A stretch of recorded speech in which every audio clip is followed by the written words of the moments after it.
आज के इस वीडियो में हम लोग बात करने वाले हैं बहुत ही चर्चित कविता जर्नी ऑफ द मेजाई। अब मैं इस के लेखक के बारे में आपको बता दूं। इसके लेखक हैं थॉमस स्टर्न्स इलियट, यानी टी.एस. इलियट साहब बहुत ही फेमस कवि रहे हैं। और जहाँ तक बात रही इस कविता के शीर्षक की, तो इस कविता के शीर्षक में ही प्लूरल शब्द मेजाई का प्रयोग हुआ है, जो कि मैगस का प्लूरल है। मैगस का एक्चुअली अर्थ होता है एक पृष्ठ जो है, जोरोस्ट्रियन रिलीजन से बिलोंग जो करे, तो यानी पारसी धर्म का कोई पृष्ठ यानी पुजारी कह सकते हैं, वो जो है कहलाता है मैगस, और उसी का प्लूरल यहाँ पर है मेजाई। तो आइए कविता को शुरू करते हैं इंट्रोडक्शन से।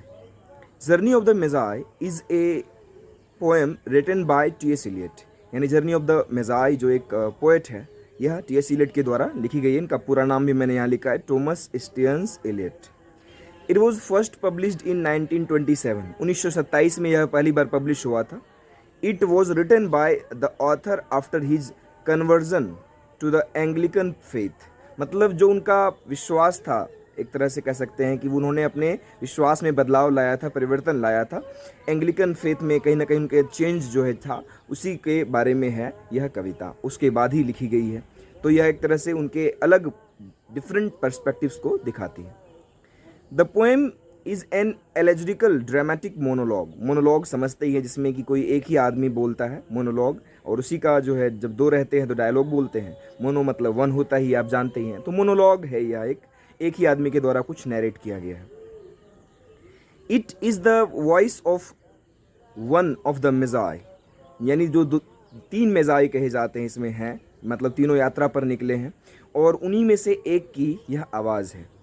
एक्चुअली देयर वेर 3 मेजाई, है ना, मैंने लिखा भी है, 3 मेजाई थे who were going to visit, है ना, who were going to visit the infant Jesus, मतलब वो लोग जीसस क्राइस्ट का जो जन्म हुआ था उन्हीं को विजिट करने जा रहे थे। It is also considered as a deeply personal poem.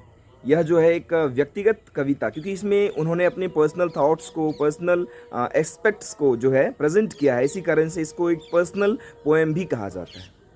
The Magas who is the speaker of the poem shares the views of the author. Magas के जरिए कवि ने अपने व्यूज़ को, अपने विचारों को यहाँ पर रखा है। He says that spiritual transformation is never a comfort, मतलब धर्म परिवर्तन करना, अपने धार्मिक बदलाव लाना जो है वो कभी भी आसान नहीं होता, बहुत ही मुश्किल होता है। आइए अब हम समरी की शुरुआत करते हैं। The first 5 lines of the poem depicts the situation in which the Magi started their journey. तो पहले जो कुछ लाइन्स हैं, 5 लाइन्स हैं, तो उसमें मेजाई ने बताया है कि किस तरह से अपनी यात्रा को उन्होंने शुरू किया, कैसे सिचुएशन में, कैसे सर्कमस्टांसेस में। द टाइम वॉज कोल्ड, बहुत ही ठंड का मौसम था। एंड द डिफ़िकल्ट वन, स्वाभाविक है ठंड के दिन में ट्रैवल करना कितना मुश्किल होता है, लोग घरों से बाहर नहीं निकलते। From the title of the poem it is clear that it is about a journey, और यह कविता के शीर्षक से भी स्पष्ट है कि यह एक यात्रा के बारे में है। The opening lines of the poem are about the difficulties of travel, यात्रा करने में जो परेशानी हो रही है उसके बारे में भी यहाँ पर बताया गया है। They were riding on a camel, मतलब वो लोग ऊंट से जा रहे थे। The way through which they were passing was also full of difficulties, वह रास्ता भी जो था मुश्किलों से भरा पड़ा था। There were no places to have some rest, आराम करने के लिए कहीं जगह नहीं था। This was the reason that they decided not to have any rest, और यही कारण था कि उन्होंने फैसला किया कि उन्हें कहीं फैसला किया कि जो है कहीं पर आराम करना ही नहीं है, कहीं नहीं रुकना है उन्हें, है ना। They kept travelling at all night, यानी कि दिन तो दिन, रातों रात वो ट्रैवल करते रहे, अपनी यात्रा को जारी रखा। दे वर ऑल्सो एफ्रेड, वे डरे हुए भी थे, that perhaps this all was for nothing, कि यह कहीं सब कुछ बेकार ना हो जाए, मतलब नहीं कोई काम का नहीं रहे, ऐसा ना हो कि मतलब हम लोग की यात्रा बेकार चली जाए। The second stanza is about the arrival in Bethlehem. Bethlehem वो जगह है जहाँ पर जीसस का जन्म हुआ था, तो उसी के बारे में है दूसरा स्टांजा कि वो जब वहाँ पहुँचे तो वहाँ की क्या परिस्थिति थी, वहाँ के क्या सिचुएशंस थे. They had reached the destination, but there was not any information about the birth of the baby Jesus. मतलब वो लोग पहुंच तो गए थे बैतलहम, लेकिन कहीं पर कोई खबर नहीं थी कि जो है कि जीसस, बेबी जीसस जो है उनका जन्म हुआ, तो उनके बारे में कोई खबर नहीं थी. But they soon came to know that they have reached in time, कि वे समय पर पहुंच गए हैं. जल्दी उन्हें पता चल जाता है कि वे बिल्कुल सही समय पर पहुंचे हैं. In the final part of the poem, the Magi tell that it was all their memory, कि यह सब जो है बिल्कुल उनकी एक याद थी, है ना. They are not even sure that the birth of Jesus was good or bad. उन्हें यह भी नहीं पता कि जीसस का जो जन्म हुआ वो एक तरह से अच्छा था या बुरा था, है ना.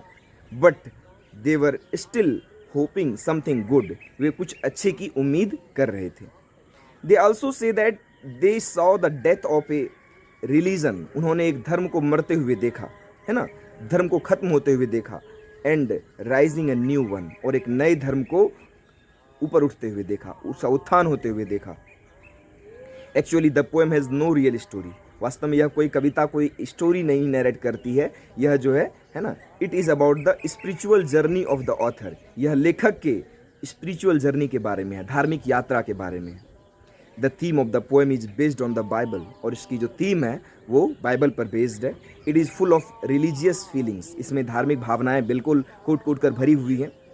It is about the visit of the 3 wise man at the time of the birth of the Jesus. मतलब जीसस के जन्म के टाइम में जो 3 बुद्धिमान लोग थे, वो जो विजिट करने जाते हैं बैतलहम, उन बेबी जीसस को देखने जाते हैं, तो उन्हीं की यात्रा के बारे में. It is written in a very realistic way. इसे बहुत ही एकदम वास्तविकता का जो है एक रूप दे दिया गया है. इतना अच्छे से इसको लिखा गया है. In the course of their journey, अपनी यात्रा के दौरान, दे गॉट मेनी हार्डशिप्स. उन्हें बहुत सारी कठिनाइयों का सामना करना पड़ा. And sufferings. In spite of this, इनके बावजूद, दे कंटिन्यूड देयर जर्नी. उन्होंने अपनी यात्रा को जारी रखा. थ्रू आउट द नाइट, रात्रि के दौरान भी. In the way they never got shelter. वे कभी कहीं रुके नहीं, कहीं पर आराम नहीं किया, विश्राम नहीं किया. एंड फूड, ना ही खाना खाया. The snowy way made their camel tired. जो रास्ता बर्फीला था, इस कारण से उनके ऊँट थक चुके थे, है ना. They did not even get any help from the people of cities and town. वहाँ जिस शहर से, जिस नगर से वे गुजर रहे थे, वहाँ के लोगों से भी उन्हें कोई मदद नहीं मिल रहा था. दे वर हॉस्टाइल एंड अनफ्रेंडली. वो बिल्कुल ही, उनका जो सिचुएशन था उस पर, वो इस स्थिति में नहीं थी कि वो यात्रा को जारी रख सकें, लेकिन फिर भी उन्होंने उस यात्रा को जारी रखा, उन मेजाइद ने.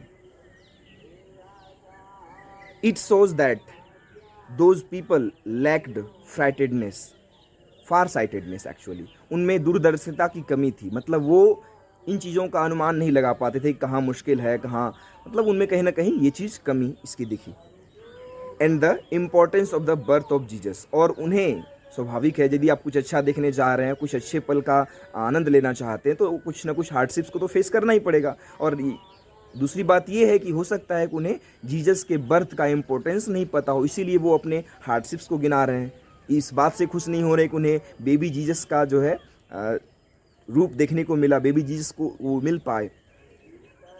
In the further part of the journey के अगले हिस्से में, दे सॉ अ वैली. उन्होंने एक घाटी देखा. विच लेसन्ड देयर टायर्डनेस. मतलब घाटी को देखकर, नेचर को देखकर जो है उनका कहीं ना कहीं थकान जो है दूर सा हो गया, है ना.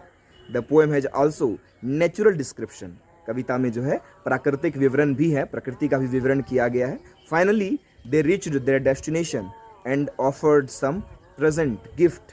मतलब उन्होंने कुछ जो उपहार ले गए थे जीसस के लिए, तो वो उन्होंने दिया. This is noted as the religious achievement of T S. Eliot. यह टी.एस. इलियट की जो है एक धार्मिक उपलब्धि मानी जाती है. The Magi are the symbols of the spiritual quest. ये उनके धार्मिक खोज की सिम्बल्स हैं जो मेजाई को इन्होंने इसमें दिखाया है. The positive gain of the journey shows the belief of the poet. यानी कवि के विश्वास को दिखाता है. कवि जो क्रिश्चियन रिलीजन में जो उनका बिलीफ है, उनका जो विश्वास है, वो उनको दिखाता है यहाँ पर, उनकी जो लास्ट में जो पॉजिटिविटी है. The poem is written in the blank verse में लिखा गया, यानी नो राइमिंग, ठीक है, कोई राइमिंग नहीं है इसमें। विच कंटेंस 43 लाइन्स, 3 स्टांजाज हैं, 11 लाइन्स के, है ना, 43 लाइन्स, एक्चुअली 43 लाइन्स है, 11 सारे नहीं है, अलग अलग भी स्टांजा के लाइन्स बिल्कुल डिफरेंट है ना। As we earlier discussed that the poem explores और searches the journey of these wise man, कि एक जर्नी को बताती है यह कविता जो है। They were going to visit the birth place of Jesus, Bethlehem, वो जीजस के बर्थ प्लेस बैथलेहम को विजिट करने जा रहे थे। It represents both the birth and death, यह मृत्यु और जन्म दोनों को ही दिखाती है। इट इज़ ए मेटाफरिकल पोएम, यह एक मेटाफरिकल कविता है। मेटाफरिकल मतलब कंपेयर किया गया है डेथ और बर्थ को, है ना। Which indirectly represents renewal and spiritual rebirth, यह धार्मिक पुनर्जन्म को दिखाता है। एक्चुअली अब इनके टाइम में जीसस थोड़ी जन्म लिए थे, जीसस तो 2000 साल पहले जन्म लिए थे, लेकिन क्रिश्चियन में मानना है, क्रिश्चियनिटी की जो है तो ये मान्यता है कि हर 2000 साल में जीसस फिर से अवतार लेंगे। तो ये उनकी एक कह सकते हैं कि इमेजिनेशन है, ये उनकी कल्पना है, या स्पिरिचुअल रीबर्थ को यहाँ पर उन्होंने दिखाया, किस तरह से उनमें जो फिर से विश्वास जगा क्रिश्चियनिटी के लिए। तो ये एक स्पिरिचुअल रीबर्थ की बात है ना।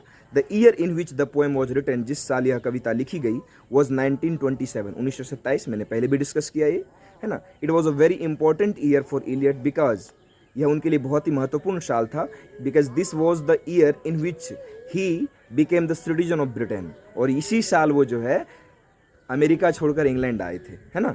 ये भी बहुत ही महत्वपूर्ण बात है इनके बारे में। And also converted to Anglo Catholicism, और उन्होंने कैथोलिक धर्म को भी अपनाया था।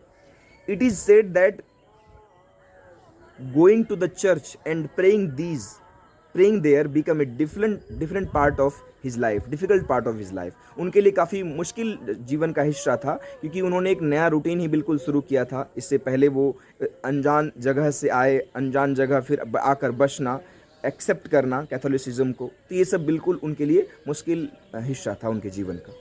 The themes of the poem are faith, doubt यानी विश्वास, संदेह,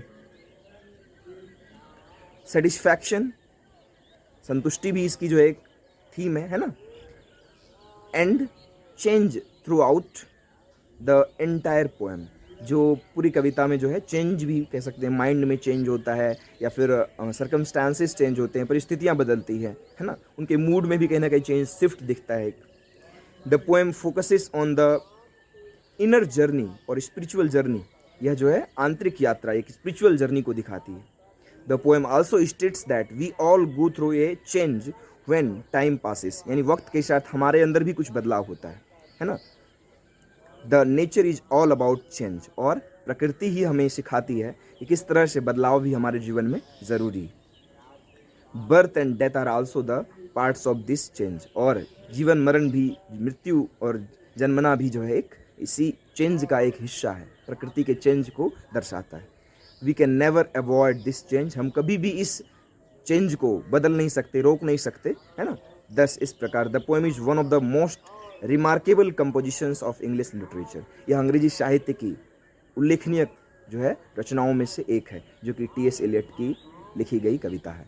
तो आई होप आपको समझ आई, आप जान पाए क्या थी यह कविता, क्या बताना चाह रहे थे कवि, और मैं क्या बताना चाह रहा था। Thank you for watching. तो मिलते हैं ऐसे ही किसी अच्छे से कंटेंट में, पूरा देखने के लिए थैंक यू।